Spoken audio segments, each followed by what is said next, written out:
નમસ્તે મિત્રો, શ્રી શિવાય નમસ્તુભ્યમ. હું ખત્રી કવિતા આજે તમારી માટે લઈને આવી રહી છું લીલી ડુંગળી અને સેવનું શાક. તો તેની રેસીપી આપણે નિહાળીશું. અને જો તમે મારી ચેનલ પર પહેલી વાર આવ્યા હોય તો સબસ્ક્રાઈબ કરવાનું ભૂલતા નહીં, જેથી તમને મારા નવા વિડીયોની નોટિફિકેશન મળતી રહે. તો આપણે સામગ્રી જોઈ લઈએ. તો આ લીલી ડુંગળી લીધી છે, આવી રીતે ઝીણી કટ કરેલી છે. આપણે કોથમીર લીધી છે થોડી,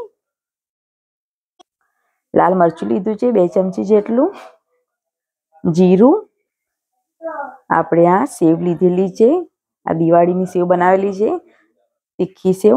તમે મારા આ સેવ ડિસ્ક્રિપ્શન બોક્સમાં મૂકેલું છે, તો તમે જોઈ શકો છો. ટામેટું લીધું છે 1, કટ કરેલું છે આવું ઝીણું. હળદર લીધી છે આપણે અડધી ચમચી, આદુ મરચાંની પેસ્ટ છે, મીઠું લીધું છે પ્રમાણસર, હિંગ. આપણે કઢાઈ મૂકી દઈશું. 3 ચમચી જેટલું તેલ ઉમેરી લઈશું. તેલ ગરમ થાય એટલે આપણે વઘાર કરી લઈશું. આપણે જીરું અંદર ઉમેરી લેવાનું છે, હિંગ, આદુ મરચાં લસણની પેસ્ટ છે એ પણ ઉમેરી લઈશું. બરાબર એને સાતળી લેવાનું છે.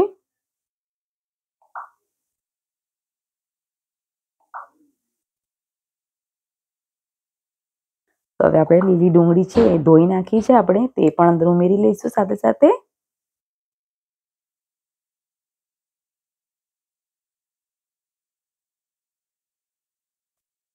તેવી રીતે આપણે બધી ડુંગળી ઉમેરી લેવાની છે.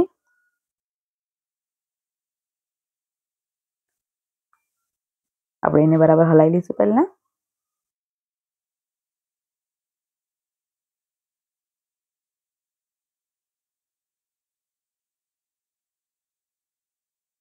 અને કમ્પ્લીટ બરાબર આપણે હલાવવાનું છે. અને થોડુંક આપણે મીઠું પહેલા લઈ લઈએ.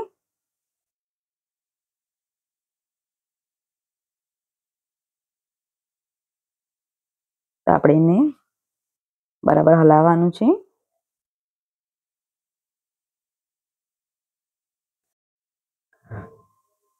તમે જોઈ શકો છો કે આપણી ડુંગળી સારી રીતે થાય ત્યાં સુધી આપણે એને હલાવવાનું છે. તો આ ડુંગળી આપણી લીલી ડુંગળી છે તો એના અંદર પાણી છૂટે છે. તો એ પાણી બરાબર શોષાય ત્યાં સુધી એને થોડીક વાર થવા દઈશું આપણે.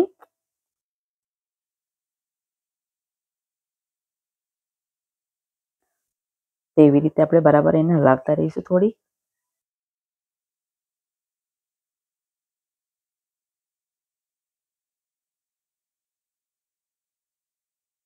આપણે એનું પાણી જરીક બળવા દઈશું.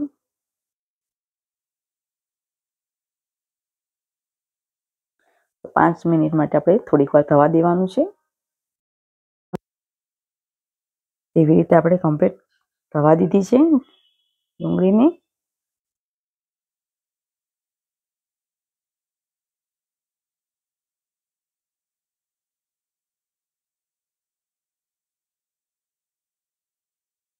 તો તમે જોઈ શકો છો કે આપણી ડુંગળી સારી રીતે ચડી છે.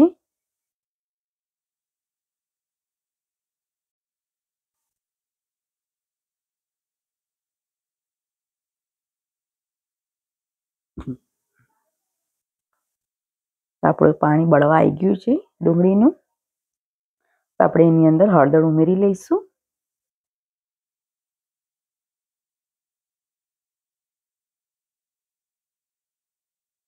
ટામેટું પણ.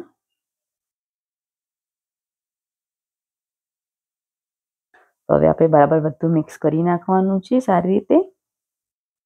ટામેટું નરમ થાય ત્યાં સુધી આપણે એને થવા દેવાનું છે. તો આપણે ટામેટાને ચડવા દઈશું સારી રીતે બરાબર. તમે જોઈ શકો છો આપણું ટામેટું પણ સારી રીતે ચડી ગયું છે. આપણે લાલ મરચું છે એ પણ ઉમેરી લઈશું. અને આપણે બધું કમ્પ્લીટ મિક્સ કરી નાખવાનું છે.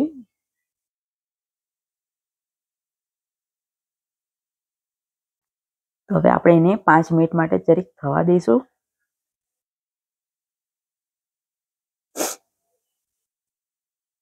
તો તમે જોઈ શકો છો કે આપણું બધું સારી રીતે ચડી ગયું છે. આપણે સેવ છે એ સેવ ઉમેરી લેવાની છે બધી.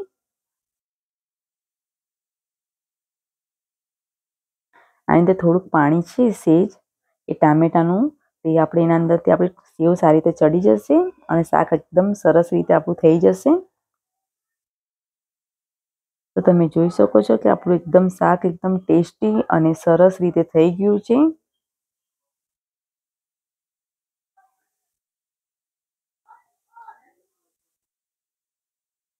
તો આપણે વધારે નહીં, આપણે જરીક જ પાણી છે થોડુંક જ ઉમેરવાનું છે, વધારે નથી ઉમેરવાનું, થોડુંક જ 2 ચમચી જેટલું, જેથી આપણું શાક સારી રીતે થઈ જાય.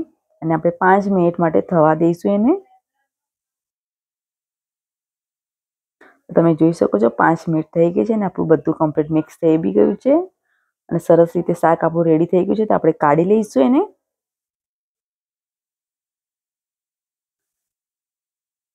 તો આપણે બધું શાક કાઢી લેવાનું છે.